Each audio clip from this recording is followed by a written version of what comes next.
किया। 40 साल तक कांग्रेस ने इस भारत को लूटा है, बिहार को लूटा है और 55 साल तक भारत को लूटने का काम कांग्रेस पार्टी ने किया। 1990 से लेकर लालू जी राबड़ी जी बिहार के मुख्यमंत्री हुए और उनसे पूछिए, लालू जी का परिवार वोट मांगने आता है तो उनसे पूछिए, आपके 15 साल के शासनकाल में 1 लाख लोगों को भी रोजगार। आप याद कीजिए, आप चारों तरफ देखिए, कभी गांधी सेतु पार करने में घंटों लगता था, आज गांधी सेतु के बगल में भी नया ब्रिज मोदी जी बना रहे देंगे और 2.5 करोड़ यदि एनडीए को वोट देगा तो बिहार में 200 से अधिक सीटें भारतीय जनता पार्टी एनडीए की मिलेगी। लेकिन दूसरे तरफ आप देखिए साथ, एक तरफ विनाशकारी लोग हैं जिसने 15 साल तक अराजकता दिया, 40 साल तक कांग्रेस ने इस भारत को लूटा है, बिहार को लूटा है और 55 साल तक भारत को लूटने का काम कांग्रेस पार्टी ने किया। इसलिए साथियों, हम तो पहले से कह रहे थे कि लालू यादव जब तक अपने परिवार के लोगों को मुख्यमंत्री घोषित नहीं करवाएगा तब तक कांग्रेस को इसी तरह तंग करते रहेगा। और आपने देखा, लालू जी ने पहले अपने पत्नी श्रीमती राबड़ी देवी को मुख्यमंत्री बनाया, जबकि याद कीजिए 90 के दौर में हमारे बुजुर्ग साथी यहाँ बैठे हैं, लालू जी कहते थे भाषणों में कि रानी के पेट से राजा पैदा नहीं होगा। वैसे तो बिहार के लोकतंत्र ने आज तक किसी भी रानी के पेट से राजा पैदा नहीं होने दिया है और आगे भी उम्मीद करता हूं बिहार की जनता मालिकों से, फतेहपुर की जनता मालिकों से। एक तरफ विनाशकारी लोग हैं जिसने गुंडागर्दी दिया, अराजकता दिया, इस समाज को तोड़ने का काम किया, समाज में भेदभाव पैदा करने का काम किया और दूसरे तरफ सुशासन दिया। आज सुशासन है साथियों, और फतेहपुर से रात के 12 बजे भी आपको पटना जाना है तो इस धरती पर कोई आपको रोक नहीं सकता है, आप सुरक्षित होकर जाते हैं। लेकिन आपका कोई व्यक्तिगत झगड़ा है तो परिवार और पुलिस को जरूर बताना, ये जरूर काम करके जाना, क्योंकि व्यक्तिगत झगड़ा के लिए पुलिस बैठी है, परिवार बैठा है। लेकिन आज सुशासन है जहां कोई गुंडा राज नहीं है, कोई अपराधी सड़क पर नहीं घूम सकता है। आज सुशासन की पूरी व्यवस्था कड़ी है। इसलिए साथियों, आग्रह करने आया, हमारा एक मजबूत साथी आपके यहाँ चुनाव लड़ रहा है, लगातार बिहार में भारतीय जनता पार्टी को भी मजबूती से हमारे साथी लखनदर पासवान बढ़ाने का काम कर रहे हैं। इसलिए साथियों, आग्रह करेंगे कि एक तरफ महागठबंधन है जिसने जंगल राज दिया है, एक तरफ कांग्रेस पार्टी है जिसने जंगल राज दिया है, अराजकता दिया है, और दूसरे तरफ सुशासन देने वाला एनडीए की सरकार है। ये आपको तय करना है साथियों, किसके साथ जाएंगे। इसलिए साथियों, आग्रह करूंगा, निवेदन करूंगा, हमारे राष्ट्रीय अध्यक्ष आदरणीय जेपी नड्डा जी आपके बीच में आए और आदरणीय भाई हमारे लखनदर पासवान के लिए वोट मांगने आए, तो वोट दीजिएगा ना, पक्का ना? बोलिए भारत माता की, भारत माता की। साथियों, क्योंकि बिहार आदरणीय अध्यक्ष जी ने हमको जीएसटी में अध्यक्ष बनाया, जीएसटी काउंसिल की बैठक होती है।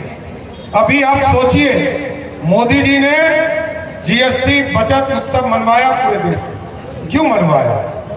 अमेरिका आंख दिखा रहा था, अमेरिका ने कहा कि हम 100% टैक्स देंगे, देना पड़ेगा, टैरिफ लगाया। मोदी जी ने कहा स्वदेशी अभियान चलाएंगे और स्वदेशी अभियान चलाया।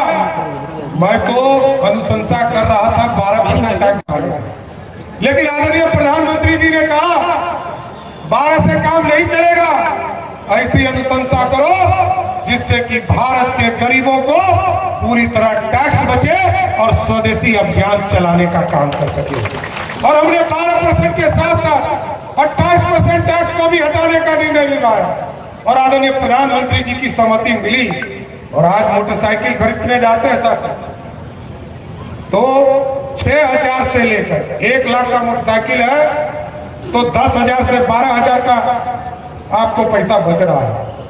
40,000 50,000 का मोटरसाइकिल है तो 5 से 6,000 का पैसा बच रहा है। ये आप सोचिए कि मोदी जी ने कितने आपके पैसे बचाए। ये लोकतंत्र है साथियों, ये राजतंत्र नहीं है। इसलिए हम तो आग्रह करने आए, बिहार के विकास के लिए पैसा मोदी जी देते हैं।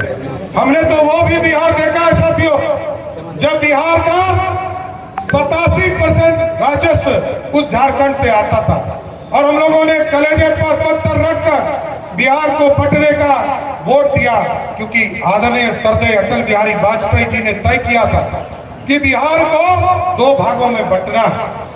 हम लोग तो सोच रहे थे कि हमको झारखंड बट जाएगा तो हम बर्बाद हो जाएंगे। बिहार बटा और यहाँ 2 ही चीज बच रहे थे। उस समय लोग कहते थे कि एक बालू बचा है, दूसरा लालू बचा है, यही है कहते थे। लेकिन मैं धन्यवाद देना चाहता हूं आदरणीय नीतीश कुमार जी को, आदरणीय सुशील मोदी जी और देश के यशस्वी प्रधानमंत्री नरेंद्र मोदी जी को।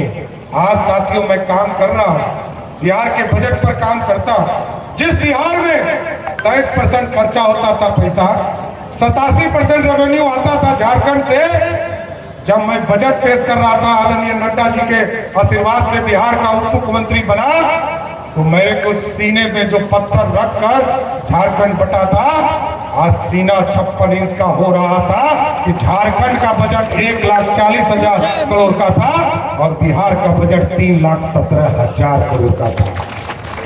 ये बदला हुआ बिहार है साथियों। आज भी हमारा रेवेन्यू मात्र 60 से 70 हजार करोड़ का है, लेकिन 2 लाख करोड़ रुपया मोदी जी देते हैं, जिससे हम बिहार बदलते हैं, बिहार के स्वरूप को बदलते हैं। आप याद कीजिए, आप चारों तरफ देखिए, कभी गांधी सेतु पार करने में घंटों लगता था, आज गांधी सेतु के बगल में भी नया ब्रिज मोदी जी बना रहे हैं। और गांधी सेतु को भी नया मॉडल किसी ने दिया तो वो नरेंद्र मोदी की सरकार ने दिया साथ। आज ताजपुर से लेकर बख्तियारपुर के और मखाना का उत्पादन इस मिथिला के बगल के मिथिला में होता है। इसको इंटरनेशनल मार्केट में भेजने के लिए एयरपोर्ट की व्यवस्था की जाए। जिस बिहार में 2,57,000 लोग मात्र हवाई यात्रा करते थे, आज 60 लाख लोग हवाई यात्रा करते हैं। और हम लोगों का टारगेट है अगले 5 वर्षों का, यदि आपने मौका दिया एनडीए की सरकार को, तो आपको गारंटी देता हूं अगले 5 साल में 2 करोड़ लोग प्रत्येक साल हवाई यात्रा करने का काम कर पाएंगे। लोग कहता है रोजगार, नौकरी, हम नौजवानों से पूछना चाहते हैं और नौजवानों को बताना भी चाहते हैं। 1990 से लेकर लालू जी राबड़ी जी बिहार के मुख्यमंत्री हुए और उनसे पूछिए, लालू जी का परिवार वोट मांगने आता है तो उनसे पूछिए, आपके 15 साल के शासनकाल में 1 लाख लोगों को भी रोजगार नहीं मिला, सरकारी नौकरी नहीं मिला।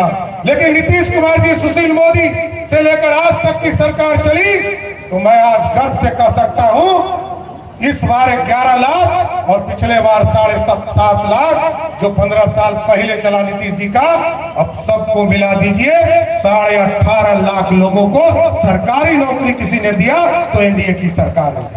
और आगे भी जिसने किया है वही करेगा साथी। कोई घोषणा कर रहा है कि 2,70,00,000 लोगों को रोजगार देंगे, सरकारी नौकरी देंगे। आज यदि हमको 3 लाख करोड़ का बजट में पेश करता हूं साथी, लगभग 85,000 करोड़ किया हम लोगों को तनख्वाह देने में देते हैं। यदि 2,70,00,000 लोगों को यदि हमको सरकारी तनख्वाह देना पड़े तो हमको 12 लाख करोड़ रुपया सिर्फ नौकरी देने वाले लोगों को देना पड़ेगा। आप सोचिए, सपना तो वही साकार होता है जो जमीन पर उतर सके। लालू जी कहे थे ना कि एक फिल्म स्टार हीरोइन का नाम याद है ना, कि उनके गाल के तरह बिहार का सड़क बनाऊंगा, लेकिन वो बना क्या? यहाँ तो ओमपुरी वाला गाल बन गया, यही था ना।